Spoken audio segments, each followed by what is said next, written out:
এক যুগেরও বেশি সময় ধরে অপেক্ষায় গোটা বিশ্ব, অথচ আকাশের বুকে হারিয়ে যাওয়া সেই 239টি প্রাণের কোনো উত্তর নেই। মালয়েশিয়া এয়ারলাইন্সের রহস্যময় ফ্লাইট MH370 কে ঘিরে এবার নতুন মোড়। সাগরের অতলে আরো একবার ঝাঁপ দিচ্ছে অনুসন্ধানকারী দল। সময়সীমা বাড়িয়ে দেওয়া হলো 2027 সাল পর্যন্ত। $7 কোটি এই শেষ বাজিতে কি অবশেষে খুলবে রহস্যের জট, নাকি ভারত মহাসাগরের নিকষ অন্ধকারেই চিরতরে হারিয়ে থাকবে সত্যিটা? পুরো ঘটনার নেপথ্যের রোমহর্ষক তথ্য জানতে শেষ পর্যন্ত ভিডিওতে চোখ রাখুন। বিশ্বের এভিয়েশন ইতিহাসের অন্যতম বড় রহস্য মালয়েশিয়া এয়ারলাইন্সের নিখোঁজ ফ্লাইট MH370। এক যুগেরও বেশি সময় ধরে চলা এই রহস্যের জট খুলতে অনুসন্ধান কার্যক্রমের মেয়াদ আরো 1 বছর বাড়ানোর সিদ্ধান্ত নিয়েছে মালয়েশিয়া সরকার। এই লক্ষ্যে গভীর সমুদ্র অনুসন্ধানকারী মার্কিন প্রতিষ্ঠান ওশান ইনফিনিটির সঙ্গে চলমান চুক্তির মেয়াদ 2027 সালের 30 জুন পর্যন্ত বৃদ্ধি করা হয়েছে। 2014 সালের 8 মার্চ কুয়ালালামপুর থেকে বেজিং যাওয়ার পথে বোয়িং 777 উড়োজাহাজটি রহস্যজনকভাবে নিখোঁজ হয়ে যায়। উড্ডয়নের পর মাত্র 40 মিনিটের মাথায় এটি মূল রাডার ও এয়ার ট্রাফিক কন্ট্রোলের যোগাযোগ ব্যবস্থার বাইরে চলে যায়। এরপর থেকে দীর্ঘ সময় পার হলেও আধুনিক প্রযুক্তির এই বিমানটির নিখোঁজ হওয়ার সঠিক কারণ আজ পর্যন্ত উদ্ঘাটিত হয়নি। মালয়েশিয়ার পরিবহন মন্ত্রী অ্যান্থনি লোক জানিয়েছেন, নিখোঁজ যাত্রীদের স্বজনদের অবসানহীন অপেক্ষার একটি চূড়ান্ত ও যৌক্তিক উত্তর খুঁজে বের করার প্রতিশ্রুতি থেকেই এই অনুসন্ধানের সময়সীমা বাড়ানো হয়েছে। সরকারের এই ইতিবাচক সিদ্ধান্তের ফলে ওশান ইনফিনিটির উদ্ধারকারী দল ভারত মহাসাগরের দক্ষিণাঞ্চলে আরও নিখুঁতভাবে কাজ করার সুযোগ পাবে। নতুন চুক্তি অনুযায়ী ওশান ইনফিনিটি মূলত দক্ষিণ ভারত মহাসাগরের অবশিষ্ট প্রায় 7,428 বর্গ কিলোমিটার এলাকায় তাদের তল্লাশি অভিযান চালাবে। আধুনিক আন্ডার ওয়াটার ড্রোন ও উন্নত প্রযুক্তির সহায়তায় গভীর সমুদ্রের তলদেশে বিমানের ধ্বংসাবশেষের সন্ধান করা হবে। নিখোঁজ উড়োজাহাজের অবস্থান শনাক্ত করতে এই এলাকাটিকে অত্যন্ত গুরুত্বপূর্ণ বলে মনে করছেন বিশেষজ্ঞরা।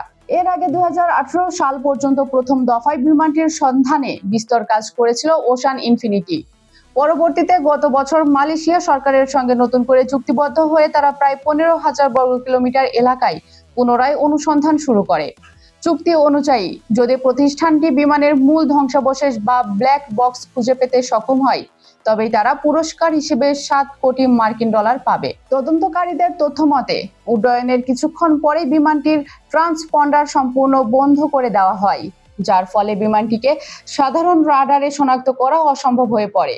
তবে সামরিক রাডারের তথ্য বিশ্লেষণ করে দেখা গেছে বিমানটি তার নির্ধারিত রুট পরিবর্তন করে মালয়েশিয়ার উত্তরাঞ্চল ও পেনাং দ্বীপের উপর দিয়ে আন্দামান সাগরের দিকে অগ্রসর হয়েছিল।